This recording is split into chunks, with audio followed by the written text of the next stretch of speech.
Hello friend, आज मैं शुरू करूंगी सेल यूनिट ऑफ लाइफ जो चल रहा था हमारा, उसका अगला लेक्चर है। इससे पहले मैंने आप लोगों को बताई थी कि जो स्मॉलेस्ट सेल कौन सा है, लॉन्गेस्ट सेल कौन सा है, ये सब बताई थी अकॉर्डिंग टू फिगर, क्योंकि अधिकतर तक क्वेश्चन जो आता है एग्जाम में फिगर से ही आता है और जो स्टूडेंट लोग होते हैं वो पिक्चर को देखते नहीं है और एग्जाम में बैठते हैं तो ये सब आ जाता है क्वेश्चन। ज़्यादातर टीचर ये सब बताते नहीं है। तो शुरू करते हूँ। अकॉर्डिंग टू फिगर जो हमारे एनसीईआरटी में दिया हुआ है, या ये टिपिकल यूकैरियोटिक सेल जो होता है, ये टिपिकल यूकैरियोटिक सेल है जो 10 से 20 माइक्रोमीटर होता है। एक बैक्टीरिया का जो साइज होता है 1 से 2 माइक्रोमीटर होता है। पीपीएलओ जो 0.1 माइक्रोमीटर होता है। इसे मैंने पिछले लेक्चर में भी आप लोग को बताया था कि स्मॉलर सेल पीपीएलओ अगर आ गया एग्जाम में, पीपीएल अगर नहीं आया तो फिर मैं पिछले लेक्चर में जो बताई थी वो होगा वायरस। 0.0 से लेकर 0.2 माइक्रोमीटर होता है। ये तो अकॉर्डिंग टू फिगर हो गया वायरस।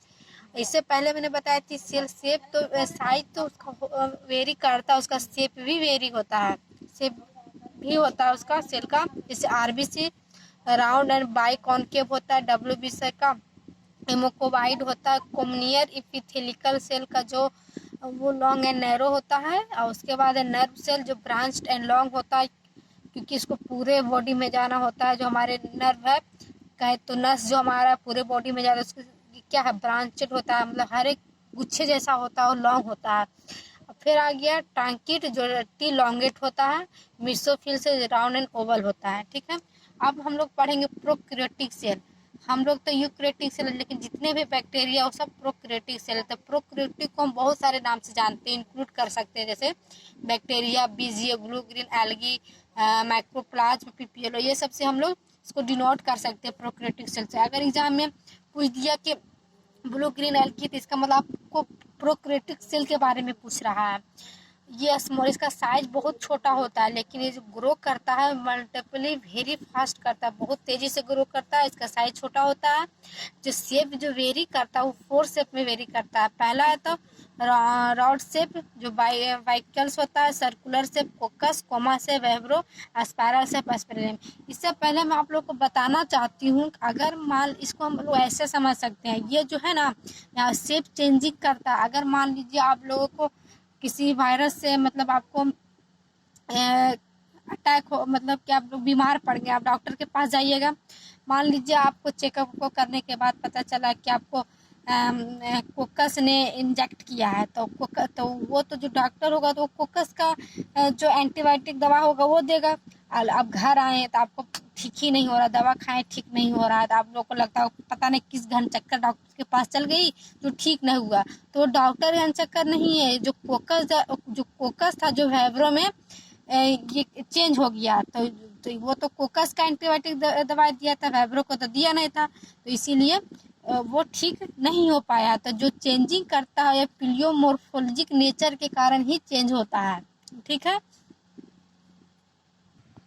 अब हम लोग पढ़ेंगे कि जो प्रोकैरियोटिक सेल होता है उस सेल वाल में किस तरह होता है। तो सेल वाल जो है is a present outer to plasma membrane. Plasma membrane के जो ऊपर जो प्रेजेंट होता है उसे हम सेल वाल कहते हैं।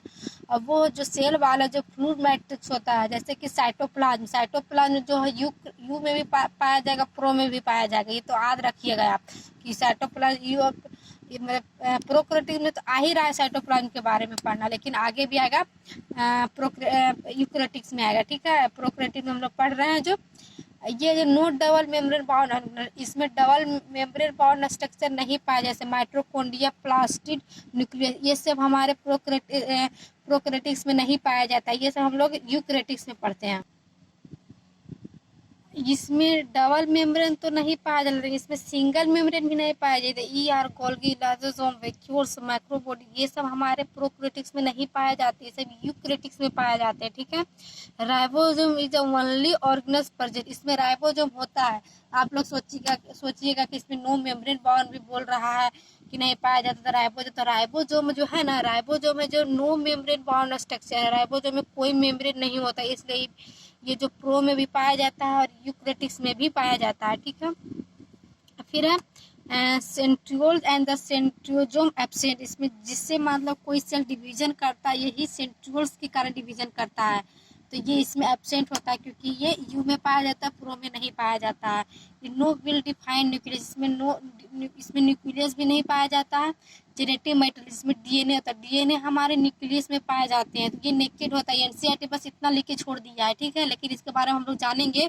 इसमें नो हिस्टोन प्रोटीन, आप लोग सोच सकते हैं हमारे जो डीएनए होते हैं एक दुपट्टा के साइज का 2 मीटर से भी बड़ा होता है हमारा डीएनए, तो एक छोटी सी सेल में कैसे आ जाता है, तो ये पैकेज करता है। मान लीजिए आपको कहीं जाना है तो आप लोग कैसे कपड़ा पैकेज करते हैं, हर एक चीज़ का मैचिंग ले जाना चाहते हैं आप, जगह कम रहता है उसको पैकेज करते हैं। इसी जो हमारे डीएनए भी होता है हमारे न्यूक्लियस में पैकेज होता है, उसे हम निकेट कहते हैं, जो कि हमारे प्रोकैरियोट्स में नहीं पाया जाता है। अब हम लोग देखेंगे एक टिपिकल प्रोकैरियोटिक सेल का जो डायग्राम होता है वो कैसा होता है। आप लोग एनसीईआरटी बुक में बहुत सुंदर सा फिगर दिया होगा, लेकिन उससे हम लोग समझ नहीं सकते, इसलिए मैं सिंपल से बनाई हूँ एक प्रोकैरियोटिक सेल का जो कैसा होता है। इसमें 3 लेयर होता है, देखिए 1 2 3। जो फर्स्ट होता है ग्लाइकोनेक्स होता है, और सेकेंड है जो आपका सेल वाल है, और जो थर्ड है आपका प्लाज्मा मेम्ब्रेन। प्लाज्मा मेम्ब्रेन देखिए अंदर की ओर धंसा हुआ है, ये धंसे हुए को हम लोग मेसोसोम कहते हैं, ठीक है। और ये जो 3 है ग्लाइकोलेक्स, सेल वाल और प्लाज्मा मेम्ब्रेन, ये सेल इनवलप है। अगर एग्जाम में आ जाए कि सेल इनवलप कितने लेयर में है, तो ये 3 लेयर है। ये 3 लेयर के अलावा आप लोग यहाँ पर कुछ दिख रहा है नहीं दिख रहा है, क्योंकि प्रोकैरियोटिक्स में सिर्फ ग्लाइकोलेक्स, सेल वाल और प्लाज्मा मेम्ब्रेन होता है, ठीक है। जो अंदर धंसा हुआ उसे हम मेसोसोम कहते हैं, ठीक है। उसके अलावा ये डीएनए होता है, डीएनए के लिए तो न्यूक्लियस चाहिए हम लोग के लिए, यूकैरियोटिक सेल है, लेकिन प्रोकैरियोटिक्स में डीएनए जो होता है बस ऐसा ही पैक एक जगह रहता है, उसको कहे हैं न्यूक्लियड। और एक है डीएनए की तरह होता है, उसे हम प्लाज्मिड कहते हैं। एक जहाँ प्लाज्मिड होगा वहाँ पिलाई होगा, ठीक है। ये जो छोटा सा स्ट्रक्चर है, छोटा सा, उसको जो अंदर बाहर की ओर एक धागा के जैसा रहेगा पिलाई है, एक जो बड़ा धागा है उसको फ्लैगेला। इसके अंदर भी बहुत कुछ होता है, हम लोग ऐसे देख नहीं सकते, सिर्फ माइक्रोस्कोप में देखा जाता है। इसके बारे जो छोटा सा स्ट्रक्चर है ना, इसके अंदर भी बहुत कुछ होता है, इसके बारे में अगले लेक्चर में बताऊंगी। उसके बाद ये जो है ना छोटा छोटा, ये जो है हमारा राइबोसोम है। तो हम लोग तो जानते हैं कि प्रोकैरियोटिक्स में 70S होता है, यूकैरियोटिक में 80S होता है, इसमें जबकि ये प्रोकैरियोटिक सेल है तो इसमें 70S होगा। ये है हमारा राइबोसोम। इसमें एक आरएनए भी होता है, mRNA। आरएनए जो डीएनए पे पाया जाता है, ये आरएनए वो mRNA होता है, ठीक है। ये जो है, ये जो आपको दिख रहा है इंक्लूजन बॉडीज है, ठीक है। ये जो आपको ये दिख रहा है प्रोजियोजोम है, इसके बारे में आप लोग डिटेल से पढ़िएगा आगे। हर एक स्ट्रक्चर जैसे सेल वाल है, प्लाज्मा मेम्ब्रेन है, मेसोसोम है, प्लाज्मिड है, इसके बारे में आपको हम डिटेल में बताएंगे अगले लेक्चर में, ठीक है। तो बस आज के लिए बस इतना ही। अगर आप अभी तक मेरे चैनल को सब्सक्राइब नहीं किए तो प्लीज़ कर दीजिए। अब मैं कोशिश करूँगी कि अगले लेक्चर में आप लोग को अच्छे से अच्छे बता सकूँ। इससे पहले अगर आप पिछले लेक्चर अभी तक नहीं देखे तो देख लीजिए, क्योंकि जब तक आप उसको आगे नहीं पढ़िएगा तो ये समझ में नहीं आएगा। तो मिलते हैं नेक्स्ट लेक्चर में, आप लोगों को बताऊंगी कि प्रोकैरियोटिक सेल में जितने भी पार्ट्स है उसको डिटेल में पढ़ेंगे। Thank you.